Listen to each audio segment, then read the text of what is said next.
8 800 100 ровно 2266 и получите препарат Клариол по специальной цене всего за 1 рубль. Повторяю номер: 8 800 100 ровно 2266. Косметическое средство. ООО «Позитив Био». Акция проводится с 1 октября по 31 декабря 2018 года. УГРН 111-77-469-83782. Москва, Варшавское шоссе, дом 36, строение 8. Все подробности по цене акции по телефону 8 800 100 ровно 2266. Эхо твоего города вместе с радио «Эхо Москвы».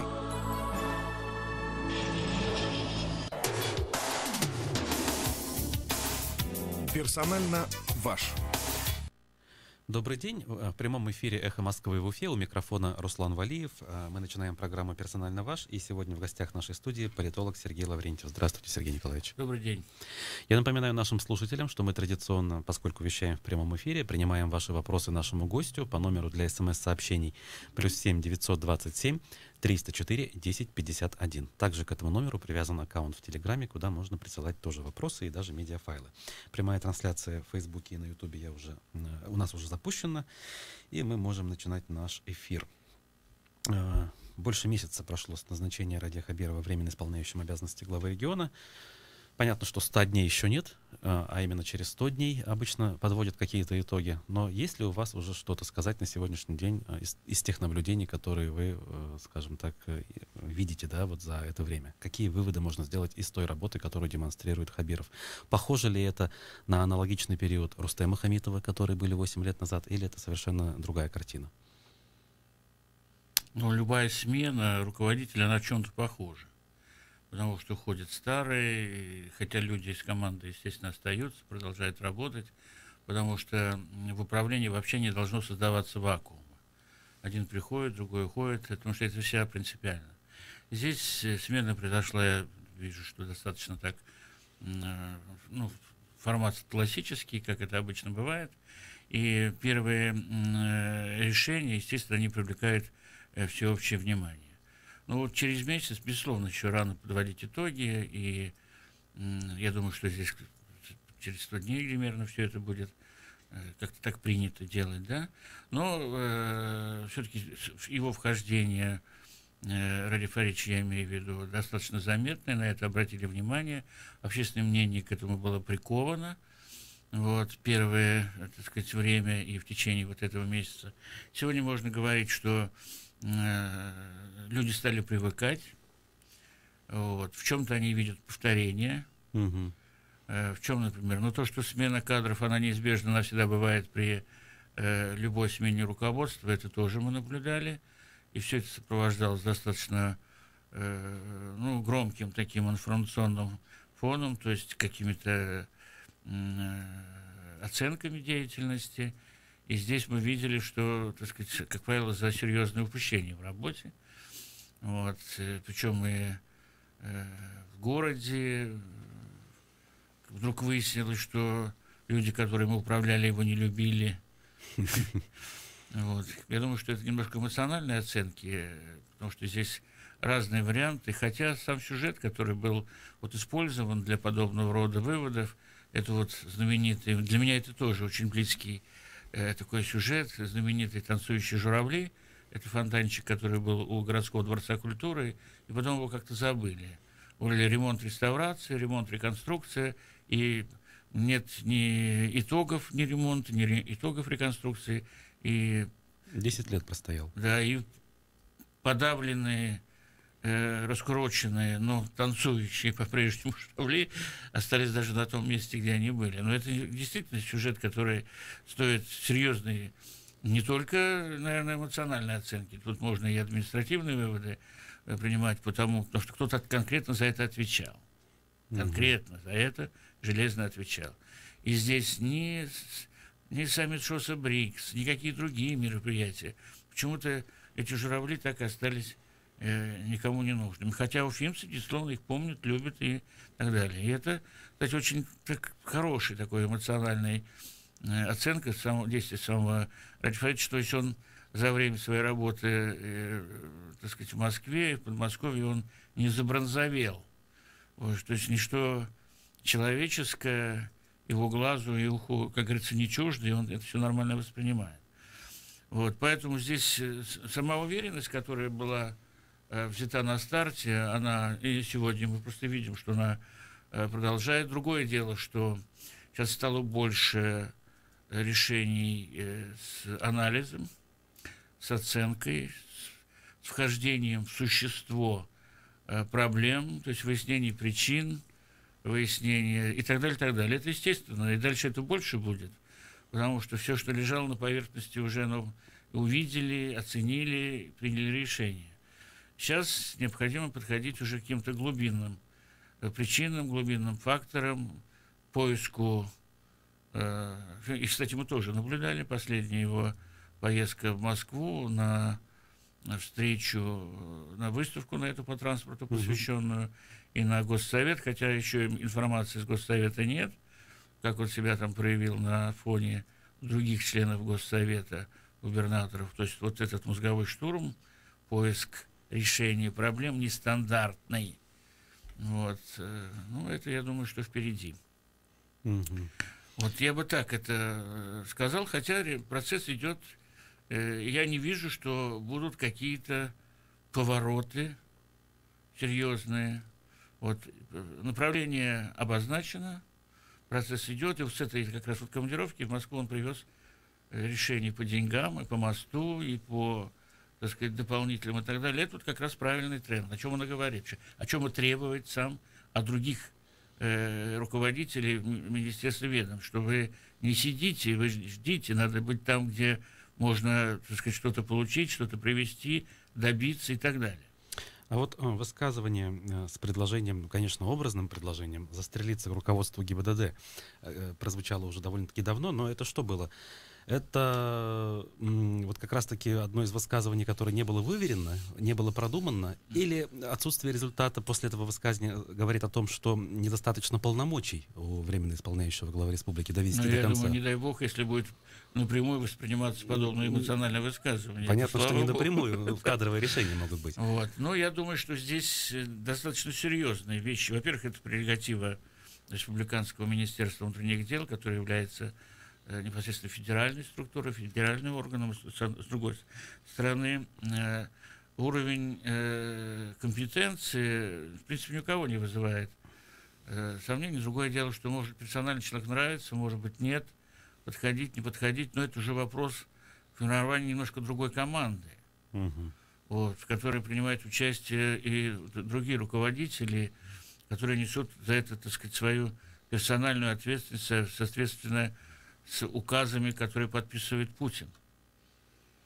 Я имею в виду руководителя МВД по Республике Башкортостан. Ну, понятно, что формально как бы глава региона здесь не может влиять. Ну, наверное... Не, он может и должен, но это в порядке такого взаимного консультирования и информирования. Это должно происходить. Ну, то есть мы, в принципе, по этому отдельно взятому вопросу еще можем увидеть какие-то изменения, на ваш взгляд? Или... Не, я думаю, что они наверняка могут и быть. Вот. Другое дело, что здесь, наверное, и подобного рода эмоциональные высказывания, они позволительны среди очень близких людей, вот, которые они будут восприняты, естественно, соответствующим образом. Но когда это на публику, на большую, то многие могут просто это неправильно интерпретировать. Понял. Ну, то есть, если подводить итог, то есть вы не считаете, что отсутствие кадровых решений после этого заявления демонстрирует отсутствие достаточных полномочий и влияния федеральных коридоров власти? Нет, я так не считаю, что это так. Это нет, это не так. Это просто... И он наверняка этого не требовал, потому что он потом сказал, что ну, зачем вы этим занимаетесь. Потом посмотрим. Нужно же время для того, чтобы исправиться. Напоминаю, что в гостях нашей студии политолог Сергей Лаврентьев, +7 927 304 10 51, номер для ваших смс-сообщений. После прихода Радия Хабирова произошел выход из информационной блокады Муртазы Рахимова, да, первого президента Башкирии, и, в общем, он все чаще появляется в разных СМИ, в том числе на телевидении региональном. А значит ли вот этот факт, что теперь пропадет или уже пропал из информационного поля Рустем Хамитов, предшественник Радия Хабирова? Ну, я бы не сказал, если анализировать этот последний месяц, что он пропал. Сама тема формирования совета директоров Башнефти, присутствие Хамитова на встрече с Путиным, где он встречался руководителями, которые Бывшие. покинули свои руководящие посты, и забота о их трудоустройстве и использовании их потенциала главы государства, он активно присутствовал в этом вот информационном поводе, и пока завершающего решения мы его не слышали. Вот, наверняка она тоже последует в каком-то варианте, или в плюсе, или в минусе, но все равно будет. А как вы думаете, назначение потенциальное Рустема Хамитова председателем, точнее, членом Совета директоров Башнефти, это заранее согласованное решение? Еще до отставки оно было согласовано? Не исключено, что в процессе вот разговора на эту тему, что эта тема тоже поднималась. Угу. Потому что она звучала у нас, на наших информационных каналах в республике.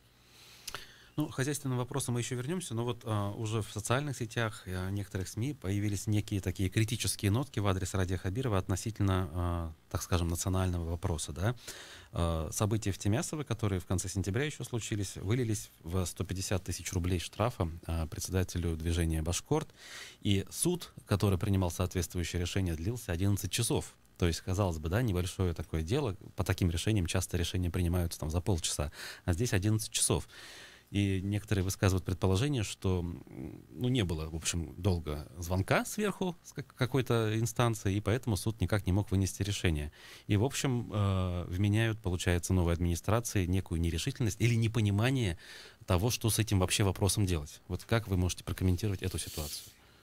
Ну, я сразу хочу сказать, что вопрос о нерешительности вообще быть не может, потому что, зная характер, но и всю историю политического, так сказать, Радия Фаридовича, могу сказать, что там нерешительность отсутствует. Другое дело, что человек, который жил, вырос и с детских времен, он понимает всю непростую ситуацию в республике. Сам он родился в районе, в семье учителей, так сказать, и, так сказать, район, соответствующий с населением. Молодость его прошла, студенческие годы, это университет, это студенческие общежития, там все варилось в одной. Но он прекрасно понимал, что эта тема в реальности существует. Работая руководителем администрации у Рахимова, он тоже понимал всю деликатность этого вопроса. Рубить здесь с плеча нельзя. Поэтому, когда мы говорим решительность и решение этого, здесь это не решительность, это такой вот подход, который требует длительного изучения, внимательного всех обстоятельств любого дела. В данном случае здесь дело такое экстра, будем говорить, ситуация. Но там много таких реальных вещей, которые постоянно, ежедневно практически надо заниматься. Ну, то есть вы согласны с тем, что суд, который, в принципе, должен самостоятельно принимать решения, ждал некой отмашки сверху? Ну, я здесь просто не могу говорить, потому что я просто не знаю. Я не могу сказать. Может, действительно, суд в такой степени увлекся анализом аргументов и так далее, что он просто не знал, что делать. Прецедентов, у нас как такового прецедентного права-то, оно... Ну, формально его нет. Формально его нет. Поэтому здесь ориентироваться на что-то, наверное, просто здесь нельзя. И вот здесь был звонок, не было звонка, сложно, хотя, если вдруг был звонок из суда с просьбой, такое я предполагаю, что до такой степени все сложно, что делать, как быть?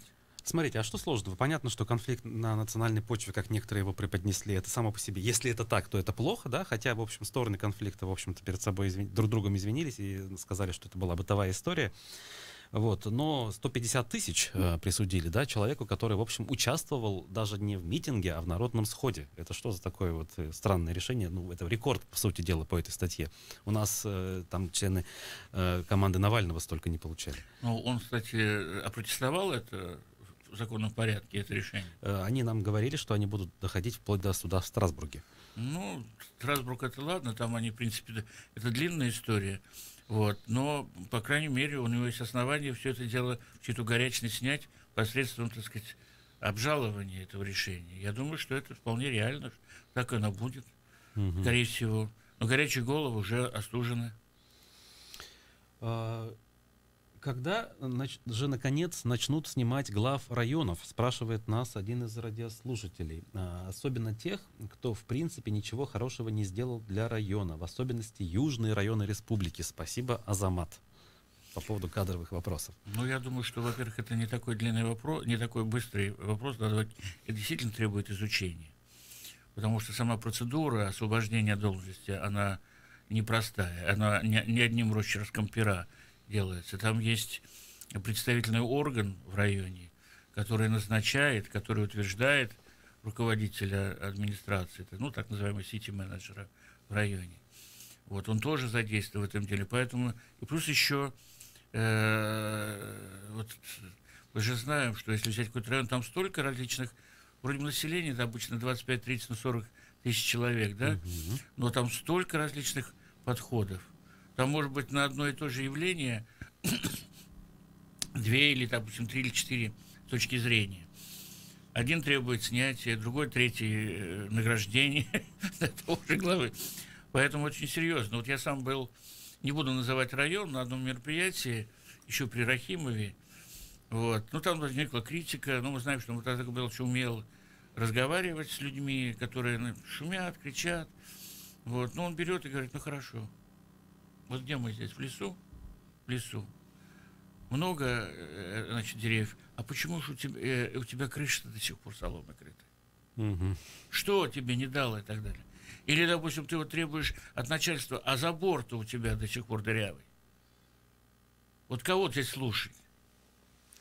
Вот в связи с этим возникает вопрос по поводу кадровых возможностей. Да? Одно дело там снять и сказать, что вот ты плохо работаешь, другое дело, а есть ли кем заменить? Вот вы как раз в Баксу, да, в общем, с такими людьми, которые приходят на переподготовку, наверняка сталкиваетесь. Что вы можете сказать про них?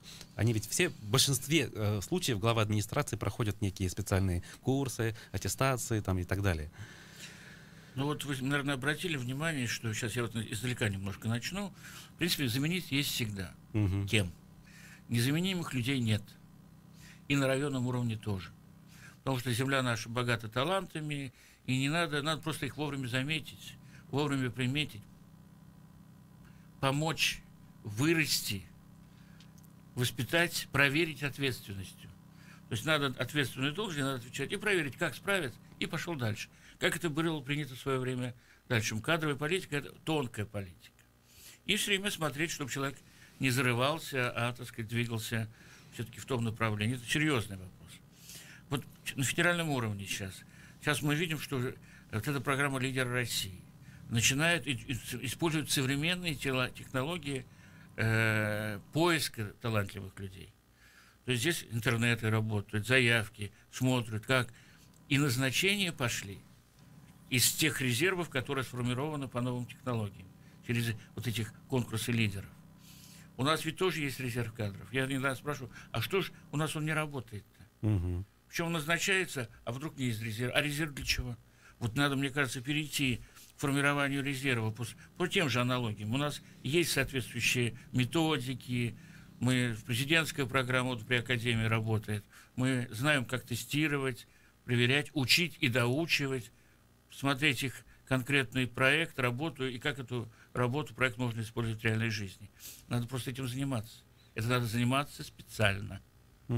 Правильно ли я понял, что в последние годы, по сути, власти не обращали внимания вот на эти имеющиеся, в принципе, ресурсы в виде там Академии Баксу даже? К сожалению, это было так.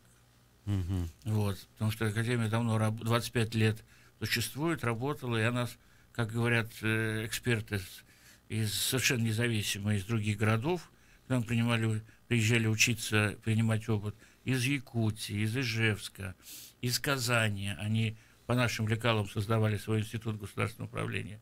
Из Москвы они считали, что мы из Питера приезжали опыт перенимать президентской программы. Самодостаточно. Но здесь нет пророка в своем отечестве, как говорят.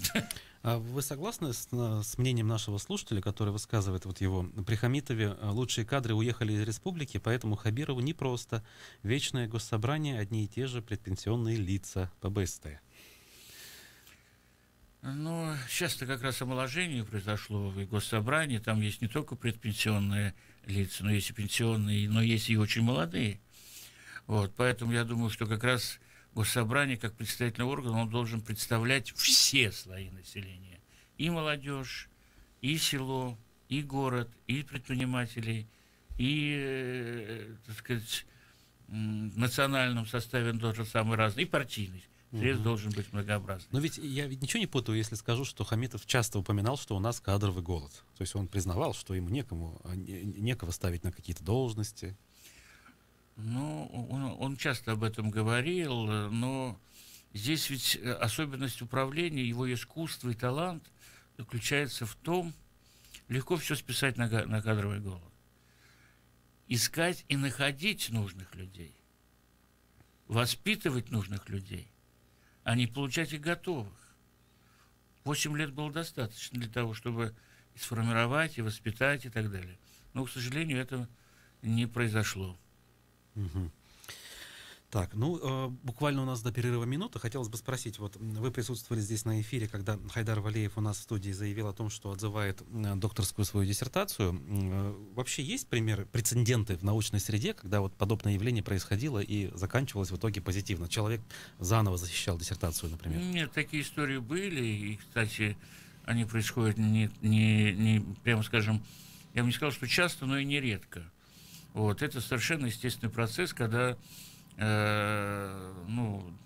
кандидат на степень или человек, уже прошедший процедуру защиты, вдруг в результате оценок экспертных советов или других средств, он вдруг видит, что это имеет основание, эти замечания, и что есть возможность действительно существенным образом все исправить.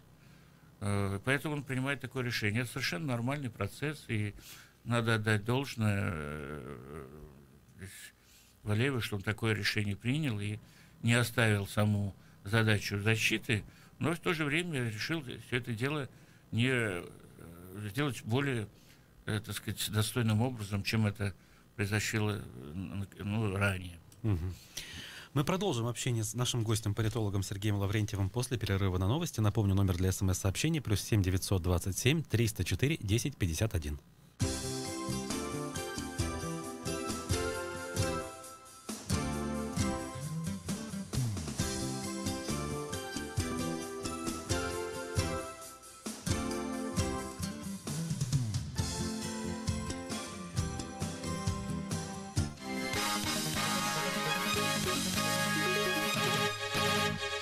В Москве 13 часов 30 минут. Добрый день. Краткий выпуск новостей в эфире «Эхо». Задержанные украинские моряки пока находятся в статусе подозреваемых. Им вменяется незаконное пересечение государственной границы. Следствие установит, кто виноват, вся команда или капитан, отдававший приказ. Сообщили Интерфаксу в аппарате уполномоченного по правам человека в России. Там ссылаются на данные крымского омбудсмена Людмилы Лубиной. 25 ноября российские пограничники с применением оружия захватили 3 корабля ВМС Украины, которые направлялись из Одессы в Мариуполь. Задержаны 24 украинских моряка. Министр иностранных дел Украины Павел Климкин заявил, что задержанные имеют статус военнопленных, поэтому их нельзя судить. В Киеве рассчитывают на вмешательство Красного Креста. При этом, как сказал Климкин, цитирую, «Мы понимаем, что решение будет приниматься на уровне Путина». В Кремле подчеркивают, что судьбу задержанных украинских моряков решит суд. Кремлевский пресс-секретарь Дмитрий Песков заявил, что президент Путин может в ближайшее время выступить с заявлением о произошедшем в Керченском проливе. Песков отметил, что президент с самого начала получал необходимую информацию от пограничников и различных ведомств. Следствие возбудило 16 уголовных дел по фактам нарушений, выявленных в ходе проверок Роскосмоса, сообщил официальный представитель Генпрокуратуры Александр Куриной. Его цитирует ТАСС. Ранее руководитель Счетной палаты Алексей Кудрин назвал госкорпорацию рекордсменом по масштабам финансовых нарушений. В частности, по словам Кудрина, несколько миллиардов, по сути, разворовано. Факт незаконного приобретения специальных техсредств для негласного получения информации не предполагает виновности гражданина. Об этом говорится в проекте Пленума Верховного суда. Отмечается, что не могут быть привлечены к уголовной ответственности люди, которые приобрели так называемое шпионское устройство для использования в целях личной безопасности, сохранности имущества или для слежения за животными. Как отмечает Интерфакс, соответствующая статья УК предполагает наказание от крупного штрафа до лишения свободы на срок до 4 лет. В конце прошлого года стало известно об уголовном преследовании фермера в Курганской области. Он купил за границей GPS-маячок, чтобы следить за коровой. Вопрос задали на пресс-конференции Владимиру Путину. Президент пообещал разобраться в ситуации. Вскоре уголовное дело было возвращено в прокуратуру. Реконструкция стадиона «Динамо» завершена. Объект получил разрешение на ввод в эксплуатацию, сообщили в Департаменте градостроительной политики Москвы. Реконструкция обошлась инвестору в 9 миллиардов рублей.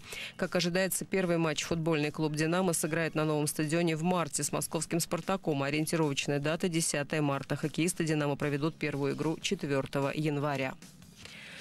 Минтранс предложил региональным властям использовать желтую разметку на дорогах, сообщает РИА со ссылкой на методические рекомендации ведомства. До сих пор желтая разметка использовалась на улицах только для обозначения зон, где запрещена стоянка, а также в качестве временной разметки во время дорожных работ. В июне этого года вступил в силу новый ГОСТ, разрешающий использовать цветные линии для разделения встречных потоков.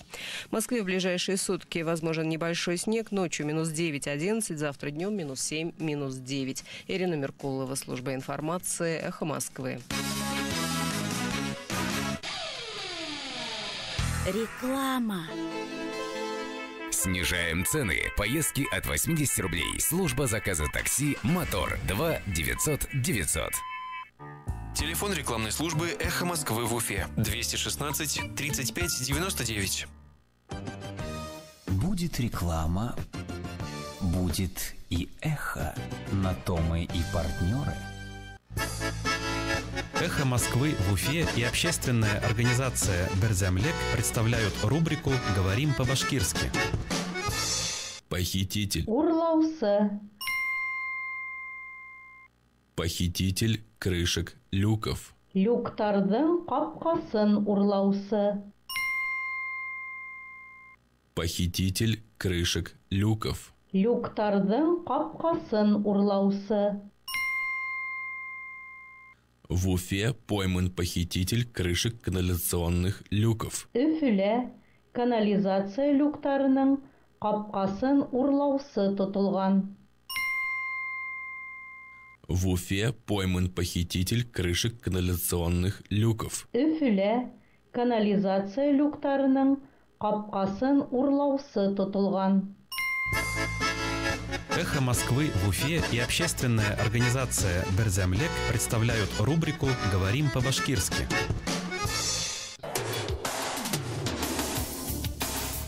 Персонально ваш. Продолжаем программу «Персонально ваш» в эфире «Эхо Москвы» в Уфе. У микрофона Руслан Валиев. Вместе со мной в студии политолог Сергей Лаврентьев. Аэропорт и его переименование — тема последнего месяца. В общем, из такой небольшой, скажем так, из небольшой проблемы она выросла чуть ли не в глобальную проблему.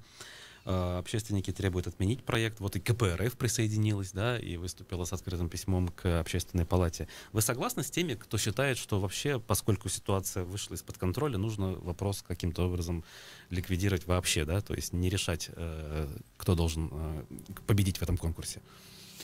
Ну, я согласен с чем? Что сам конкурс, вот когда он был объявлялся, я был на этом одном встрече, где Общественная палата нашей республики пригласила экспертов различных уровней, и где обсуждали уже еще большой развернутый список, еще не свернутый до 3 фамилий. И вот тогда же я сказал, что, знаете, вот этот список, он, в принципе, очень хорош. Каждый из них из этих людей занимает свое место. Или в истории авиации, в истории литературы, в политической истории, вообще в истории народа своего. Вот. И здесь голосование кто за кого, как это? Кто-то впереди, кто-то сзади. Что, он от этого стал хуже? Или место у него изменилось в истории, так сказать, вот, который и так далее. Я говорю, в принципе, сам этот проект, когда фокусируется внимание на каких-то событиях, на каких-то персонах, на людях, он очень важен, когда люди вдруг дополнительно начинают узнавать, что-то прочитают, что-то узнают, расширить свой кругозор. Это вот плюс. Но то, что он может рассорить, я уже тогда видел, что такая ситуация реальна. Кто-то согласится, что он проиграл, а кто-то... А как он может проиграть? Что он проиграл? Вот, например, я не буду называть фамилию, но любую из этих 3, которые сегодня. Кто из них может... Если вдруг он не впереди, он что, проиграл? И вообще 40-50, даже миллион не может решать за, допустим, 4 миллиона населения. Но у нас это не так. И вот поэтому сама по себе идея, что надо персонифицировать и привлечь внимание к известнейшим людям российской истории, она очень хорошая. но, может, мы это в другом виде мы будем это делать. Не будем в виде кампании. Здесь же кампания стопроцентная. Ну, смотрите, инициатива все-таки не от республики, да, она сверху пришла. Кто-то вообще, значит, говорит, что это духовник Путина, якобы, да, Тихон Шевкунов все придумал, и теперь мы все вынуждены это исполнять.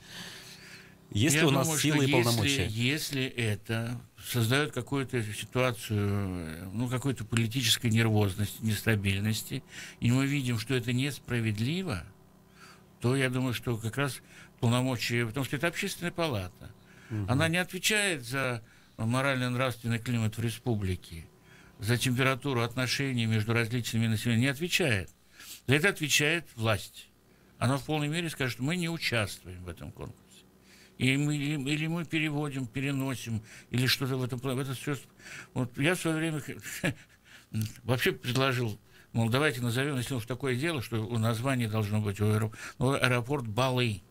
Прекрасное. И цветовое решение аэропорта, и медовая столица России. Запоминается. Кроме добрых чувств и сладкого вкуса на губах, это не вызывает никаких аллергических реакций. Вот. И все.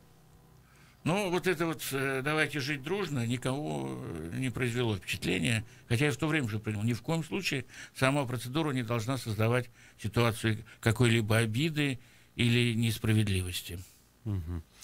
Ну, возвращаясь вот к вопросу Хабирова, да, хотелось бы немножко заглянуть в недалекое будущее. Это 2019 год. Ну, вроде выяснили мы, что выборы все-таки в марте не могут проходить, а они будут проходить все-таки в сентябре.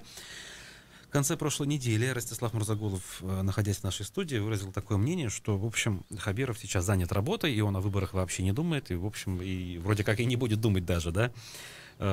Возможно ли вот это в реальности, да? То есть, и насколько это вообще эффективно в нынешних условиях? А нет ли риска, если это так, оказаться в ситуации, в которой оказались ставленники президента Путина в некоторых регионах, таких как вот Приморский край, например, да? Результаты выборов, в общем, мягко говоря, неожиданны.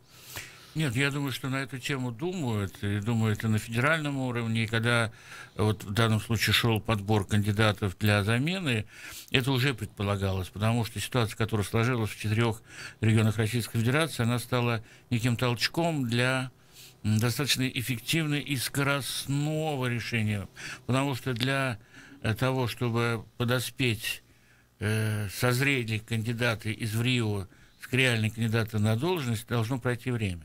Вот это время с ноября по начало сентября достаточно для того, чтобы сформировался образ руководителя, ну, исходя из его реальных дел, и у федеральной власти, и у избирателей, допустим, нашей республики. В этих ситуациях, потому что говорить о том, что якобы не думать нельзя, но нельзя и эту штуку определять в качестве главной, основной и направляющей. То есть сами дела правильно, но всегда надо предполагать где-то и о том, что предстоит достаточно серьезный экзамен в виде избирательного процесса. Вот. Это не Хакасия, где был назначен руководитель, кризисный управляющий, который должен был разрулить ситуацию, чтобы выборы состоялись вообще. И они не состоялись, и он ушел. Вот, и все. У нас совсем другая ситуация. Поэтому выборы, они в повестке дня должны существовать, но они не на первом месте, безусловно. А вы согласны с мнением, что в принципе вот выгоднее было бы тому же Радио Хабирову, чтобы выборы прошли в марте? Все-таки, когда год пройдет, уже возможны обнажаться какие-то проблемы, нерешенные вопросы могут остаться. А вот за полгода, скажем так, попыток решений может быть объявлено много, но выводы делать будет рано. И, соответственно, легче будет пройти. Попытка кого обмануть? Избирателя, что ли? Ну, наверное. Зачем? Я думаю, что здесь в данном случае должно быть все в соответствии с законом, никакой торопливости. Любая торопливость, вы знаете, для чего она нужна? В управлении таким регионом, как республика, этого не нужно. Нужно делать все в соответствии с законом. И все будет тогда хорошо. Медиахолдинг как раз был создан в республике под руководством Мурзагулова, которого мы упомянули. Вы как оцениваете вот эту идею, для чего она нужна и что она изменит в нашей с вами жизни? Я пока ничего не заметил, чтобы что-то особенно изменилось. Вот. Но, с другой стороны, ситуация, которая сложилась на медиапространстве республики, когда регион большой, районов, городов много, каждый имеет свою газету, есть газеты, так сказать, на 2 языках, то есть когда идет дублирование, там, сказать, или оригинальная газета. В условиях, когда в информационном обществе вот такого много, в принципе, это не нужно. То есть, когда сегодня даже печатные издания можно доставить, дороги есть, практически 100 километров – это не расстояние. Поэтому существование вот такого, оно не нужно. Я давно об этом говорил. Тем самым получил критику от многих работников редакций. Сказали, как же так, куда кадры? Да, кадры. Ну, давайте создавать какие-то мощные такие группы, которые специализировались бы на специальных вещах. Это, в принципе, может и создать, как в свое время. Помните, Ленин создал партию большевиков вокруг газеты «Искра». За счет мощного информационного источника вполне можно сформировать новую карту республики.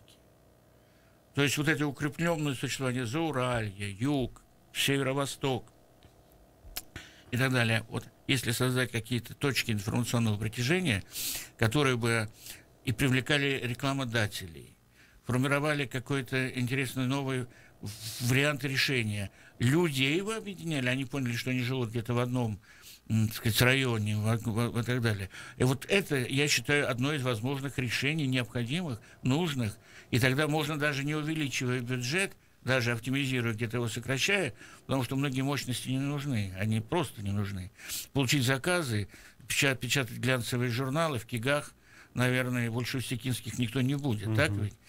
Вот, или там где-то в нашем Баймаке.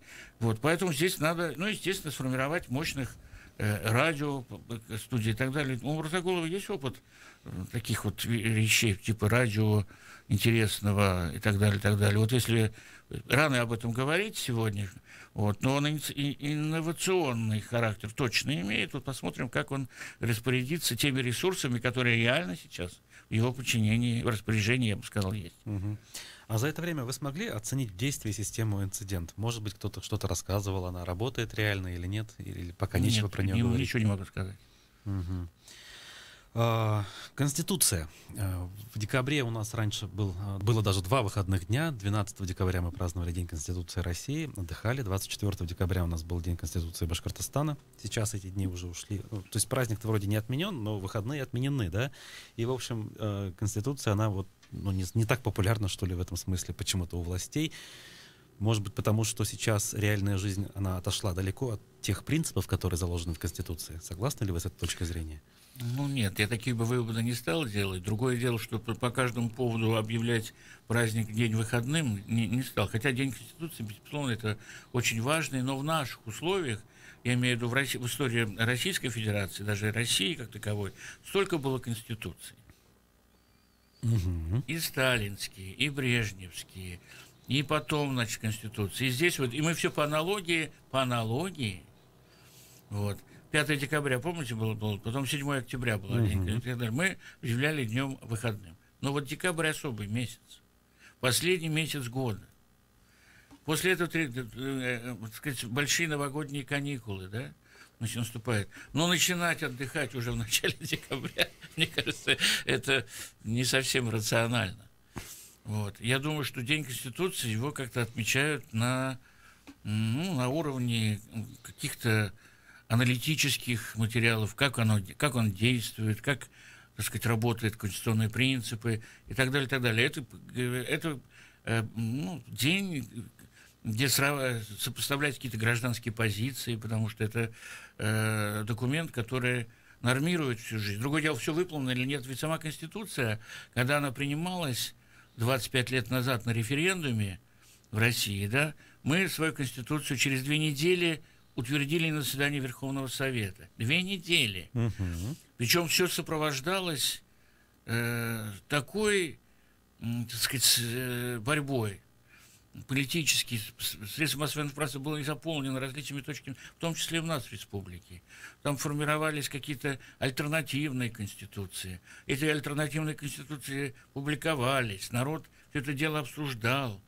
Вот, естественно, в этих вариантах, допустим, выносить нашу конституцию на референдум, в принципе, вообще это нельзя, такой документ выносить. Ну, в ельцинское время было все можно. На референдум, где да-нет, документ на несколько десятков страниц, статей и так далее, который определит жизнь целой страны. Ну ладно, там учитан опыт, мы доверяли ученым, которые в этом процессе принимали участие. Это Сергей Сергеевич Алексеев, тот же Шахрай, Сергей Михайлович, там и целый ряд других людей, которые Шейнис, например, тоже известный юрист. В Конституции у нас написано, использован опыт либерального развития целого ряда европейских и, так сказать, допустим, государств мира. Вот. И она сделана как некая декларация о том, как должно быть. Но поэтому ежегодно надо подводить это, как стало. Добились мы ли того идеала, который мы нарисовали в Конституции? Работает ли этот идеал? Ну, по большому счету, нет еще. 25 лет – это не тот срок, когда можно сказать, что да, мы решили. Вот наша Конституция, она немножко по-другому. Я имею в виду республика, когда формировалась. Поэтому здесь она как некий документ, который четко распределяет роли между органами власти и так далее. Вот здесь интересно, много ли нынешняя версия башкирской конституции имеет общего с той конституцией, которая была принята 25 лет назад? Ведь сколько правок было внесено в начале нулевых? Ну, у нас не так уж много и правок в нашу конституцию внесено. Это только связано с названием руководителя региона, но там ничего не... У нас, сроки там изменены, вот. А полномочия, вот они как раз расписаны не очень хорошо. Потому что у нас вот сдержки и противовесов их нет. Исполнительная власть, она доминирует в том числе и в Конституции. Мы сейчас про Башкирию говорим. Про Башкирию. Как раз в российской там все это вроде бы больше расписано, но реальная практика, в конечном итоге, она идет не от Конституции, она идет от исторических прецедентов. То есть она не прерывалась никогда. Она вырастала одно из другого, так вот существует власть. И поэтому родимые пятна старого советского строя, они реально присутствуют в настоящей практике. Может быть, они отсутствуют в Конституции, но в Конституции, когда она провозглашалась как некий образ будущего. А сейчас к чему стремиться нужно в стране в целом, вот в плане федерализма? На ваш взгляд, выстраивание вертикали власти, оно может еще дальше продолжаться? Или все-таки нужно вернуться к вопросу распределения полномочий регионам? Ну, то есть опять поделиться большей частью их? Ну, я думаю, что здесь, в принципе, уже пределы достигли. Вот эту вертикаль уже, она дает сбой. Мы это четко наблюдаем. Реально просто это видно, что она дает сбой. Вот. А для того, чтобы, как это можно, еще больше нагружать на первое лицо и так далее, но как раз мы видим, что может, не получается. Возможности человека весьма и весьма, они физиологически ограничены. Вот. Поэтому я думаю, что здесь решение вопроса как раз, чтобы, будем так сказать, подключение энергии в розетку надо вставить целый ряд статей Российской Конституции, которые объявляют Россию федеративным государством. То есть все-таки вы за федерализацию вот в том виде, но и другого варианта нет. Для такой страны большой, как Россия, это другого варианта нет. Значит, но для этого нужно, чтобы регионы были готовы. Надо это. 25 лет, может быть, еще не в полной мере, но тем не менее достаточно часть серьезных полномочий нужно уже передавать на региональный уровень. Насколько за это время регионы стали более готовы для проведения, скажем, честных, открытых и конкурентных выборов? Вот опять же, нам они даже этот момент мы видим, что каждый выбор, который проходили на территории, как наш, и России, наши, он показывает, что проблемы до конца не решены. Что это, где, так сказать, сталкиваются интересы, причем многочисленные интересы большого количества различных категорий граждан, людей, они не могут проходить, так сказать, безболезненно. Слишком много они затрагивают. Поэтому отладить механизм, а в первую очередь с правовой точки зрения, что это должно быть очень корректно. Ну, смотрите, когда выборы у нас проводятся по принципу выборов лесников, там, 98-й год, 2014 даже я отнесу к этому списку, они как раз проходят безболезненно. Есть главный кандидат, есть там спойлер, там, я не знаю, да, условный кандидат, и все тихо, спокойно. А когда выборы проходят с элементами все-таки демократичности, так как у нас было там в 93-м, наверное, в 2003 году, вот тогда возникают эти нюансы. Где выход? Выход здесь такой. В конечном итоге выборы должны быть обязательно конкурентными, настоящему конкурентными, потому что иначе теряется... Вот что такое легитимность? Это некое самоощущение, наверное. Вот когда мы объемно начинаем, юристы нам скажут законность, Угу. а вот политолог скажет, это доверие, основанное на законности. Угу. Можно, законность останется, все, 2 человека, как вы говорите, там лесник, основной проходит, все законно, Угу. считаны Голоса протоколы, считали подписи, хорошо. печати, Угу. все есть. А доверие Вот, это вопрос. избирателей. И вот с этого момента начинает легитимность таять, исчезать, и через какое-то время ее вообще нет. Вот чисто политологический подход к избирательному процессу, к его организации, к сожалению, он присутствует только так называемых политтехнологов, которые организуют, формируют имидж, там, создают какие-то мероприятия. Ну, есть там технологии, так называемые технологии. А вот те, которые формируют это, так сказать, легитимность, основанную на доверии, это немножко другой процесс, который, к сожалению, у нас не всегда, не во всех регионах, я бы так сказал, он происходит. Угу. А вот последний, получается, период работы Хамитова с 14 по 18 год, был ли он как раз вот примером тех слов, о которых вы говорите? Что формально по закону все было правильно, но фактически вот этого некого доверия граждан не было? Или оно исчезло? Ну, оно просто исчезло. Потому что легитимность вещь такая вот. Она вроде бы есть, доверие, а вот 2-3 неверных шага, 2-3... ну, даже не 2-3, может быть, 10-15 неверных слов, вот, которые вдруг в течение времени станут достоянием общественности, и общественность это видит, и ей никак ничего не объясняют, то легитимность, основанная на доверии, исчезает. Угу. Вот у нас минута до конца, буквально вопрос небольшой. Вчера спор был в студии, Азамат Саитов здесь с Дмитрием Михаличенко обсуждали, и, в общем, мы со слушателями тоже обсуждали, насколько мэр Уфы, большого миллионного города, должен быть не только хозяйственником, но и политиком. Вот на ваш взгляд, должны ли быть элементы такой политической деятельности и активности у нашего градоначальника, или все-таки нужно обойтись без них? Ну, это зависит вообще-то всегда от конкретного человека. Угу. Такой город, как Уфа, это город, в принципе, непростой. Это город, в который входит в десятку крупнейших городов страны. Вот есть союз российских городов, есть соответствующая ассоциация, которая объединяет. И само уже функционирование на российском уровне, этот мир, он не может не быть политиком. Не может. Другое дело, когда руководитель, глава республики проводит совещание, и мы это видим, что он точно такой же, как мэр Стерлитамака, хотя он тоже, это непростой город. Даже мэр Кумертау непростой город. Мэр, допустим, того же Сибая, тоже непростой город. И там периодически возникают политические вопросы. То есть не быть политиком все-таки нереально? Ну, допустим, межнациональный вопрос, конфессиональный вопрос. Это что, вопрос хозяйственного управления? Это же не водопровод. Угу. А что, мэр их не решает, эти вопросы?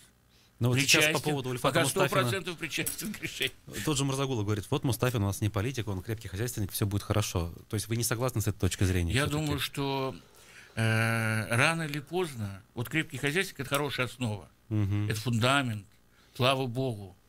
Потому что обратный процесс, когда политик вдруг должен стать хозяйственным, гораздо менее удачный бывает. Но когда крепкий, хороший, основательный хозяйственник, он неизбежно станет политиком по мере функционирования. Ну что ж, я благодарю нашего сегодняшнего гостя, политолога Сергея Лаврентьева, благодарю наших слушателей, кто был сегодня с нами. Спасибо вам. Спасибо всем. До свидания. Никакого секрета.